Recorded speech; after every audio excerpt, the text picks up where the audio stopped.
Assalamu alaikum everyone, this is Dr. Ehsan Farooq Khan and this is a video from the FCPS Part 1 series. It has been a while and I was getting a lot of messages. So one of them I found interesting which was about solving the paper. Like मुझे बहुत लोग कहते थे, please tell us about how to attempt the paper. So I guess that I found it interesting and in this video I'll be talking about how to solve the online paper जो कि आपको FCPS में आता है.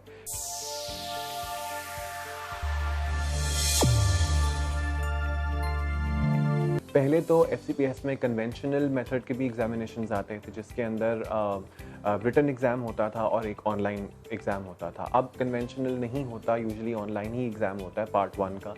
तो I be telling you about that. सबसे पहले I be telling you about के इसमें कितने पेपर्स होते हैं, उनकी टाइम ड्यूरेशन कितनी होती है और उसके अलावा बहुत ज़्यादा लोगों के क्वेश्चंस होते हैं क्वेश्चन स्किप करने से रिलेटेड, और उसके अलावा कुछ स्पेसिफिक टिप्स हैं जो कि मैं आपको दूंगा पेपर सॉल्व करने से रिलेटेड. तो सबसे पहले हम बात करते हैं पेपर्स की. There are 2 papers and each paper carries 100 MCQs और इसमें every paper is of 2 hours.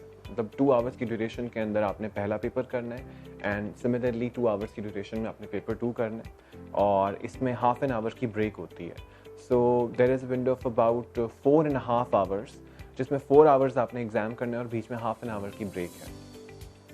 सबसे पहली टिप जो कि मैं आपको बाद में देना चाहता था लेकिन अभी मैं आपको स्टार्ट में दे देता हूँ वो ये है कि you have to read each and every question carefully. अक्सर लोग ये करते हैं कि उनका अगर पेपर रिपीट हो जाए या MCQ रिपीट हो जाए तो दे गेट एक्साइटेड और वो शुरू में पढ़ते ही जो है अपना आंसर लगा देते हैं एंड दे थिंक कि वो तो हमें आता ही था, वो तो हमने इमीडिएटली MCQ कर लिया तो वो तो हमारा सही है. But a lot of time what happens is कि वो वाला जो उनका MCQ होता है वो कई दफ़ा उन्होंने स्टेम चेंज कर दी होती है, या तो उन्होंने नॉट ऐड कर दिया होता है, is least associated with add कर दिया होता है, या मोस्ट लाइकली द कॉज कुछ भी उसको जो है वो स्टेम को चेंज करके उसके कैच पॉइंट्स को चेंज करके जो है वो क्वेश्चन चेंज हो जाता है. And as a result of that consequently आपका जो उस वाले MCQ का आंसर है जो आपने पहले किया हुआ है तो वो आंसर नहीं रहता है and as a result of that आपका MCQ गलत हो जाता है. तो कभी भी अगर रिपीट MCQ आए तो बहुत ज़्यादा एक्साइट हो के आप इमीडिएटली उसको आंसर ना करें. आप हमेशा पूरी की पूरी स्टेम को पढ़ें. अगर तीसरे नंबर पे आपको किसी क्वेश्चन का आंसर मिल भी गया है तो आपने अगली दोनों जो हैं अपना ऑप्शंस वो भी पढ़नी है. और इसी तरह मैं को बताता चलूँ कि every question has 5 options A B C D E और या तो आप उसको क्लिक भी कर सकते हैं या फिर ABCDE में से आप कीबोर्ड के ऊपर भी क्लिक कर सकते हैं. अच्छा, द नेक्स्ट क्वेश्चन इज़ कि क्वेश्चन स्किप करने से रिलेटेड या सॉल्व करने से रिलेटेड लोगों के काफ़ी क्वेश्चंस होते हैं. तो once you mark the answer, अगर आपने ऑप्शन चूज़ कर ली है ABCDE में से कोई भी and you submit the answer तो इट्स गॉन. ठीक है, वो आपने क्वेश्चन अटेम्प्ट कर लिया है. लेकिन अगर आपको एक क्वेश्चन का जवाब नहीं आता या you are confused about it तो आप उस क्वेश्चन को स्किप कर सकते हैं. जब आप पेपर सॉल्व कर रहे होते हैं तो नीचे आपके पास स्किप द क्वेश्चन की ऑप्शन आती है. You can skip that question and you can move forward. अगर आप उस क्वेश्चन को स्किप करते हैं तो once you are done with the questions जो कि आपने अटेम्प्ट कर लिए हुए हैं तो उसके बाद एंड में जितने आपके सारे स्किप्ड क्वेश्चंस हैं वो सब आते हैं. अब जो स्किप्ड क्वेश्चन है आपके जब वो आपके सामने आते हैं पेपर कंप्लीट करने के बाद तो उसमें फिर आपके पास स्किप करने की ऑप्शन नहीं है. डेफिनेटली आपने उसको आंसर करना है and you are done with it. तो this is how you solve the paper.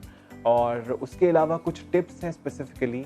सबसे पहली जो टिप है वो मैं यही कहता होता हूँ कि लोग जो बहुत ज़्यादा पढ़ाकू होते हैं, बच्चे तो नहीं कहना चाहिए खैर, but all the people who जो बहुत ज़्यादा थीटे होते हैं वो जो आपकी आधे घंटे की ब्रेक होती है 2 घंटों के पेपर्स के बीच में, वो उसमें भी किताब खोल लेते हैं. वो जो 2 घंटे के पेपर्स में आपको आधे घंटे की ब्रेक मिलती है उसको अगर टी ब्रेक कहा गया है तो आप उसे प्लीज़ टी ब्रेक ही रखें. There is a reason why it is called a tea break. उस आधे घंटे के अंदर अगर आप कुछ पढ़ते हैं तो आप अपने आप को सैचुरेट कर लेते हैं, आप बहुत ज़्यादा ओवरवेल्म हो जाते हैं और कई दफ़ा कंफ्यूज होकर कोई ना कोई गलत आंसर मार्क कर देते हैं.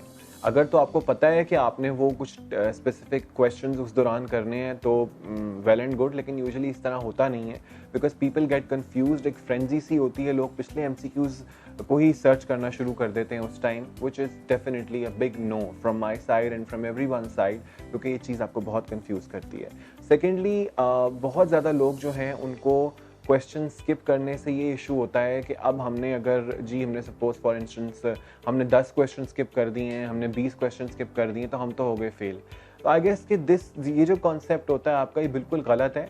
आपको अगर किसी क्वेश्चन में कन्फ्यूजन है, आप उसे बिल्कुल स्किप कर सकते हैं अगर आपको शॉर्ट नहीं है। इनफैक्ट आई वुड सजेस्ट कि आप उसे स्किप करें, क्योंकि कई दफ़ा इस तरह होता है कि जो आगे आने वाले MCQs हैं, आपको उन MCQs के अंदर अपने उस स्किप्ड क्वेश्चन का आंसर मिल जाता है, ठीक है, या फिर क्वेश्चन रिपीट हो जाता है कोई ना कोई, और इस वजह से आपको, because it happened to me as well, मैंने जो क्वेश्चन स्किप किया था, and I actually thank God that I skipped 1 or 2 questions, और उसकी वजह से ही जो मुझे आगे आए थे MCQs, उसमें से मुझे उनका आंसर मिल गया, and somehow you know it clicked and I pass the examination.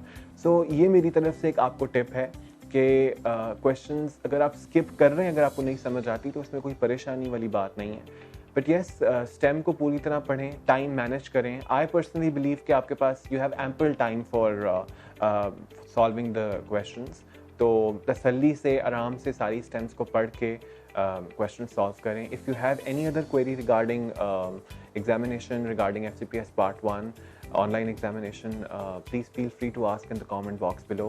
I will be back with another video very soon. Till then, take very good care of yourselves. Allah Hafiz.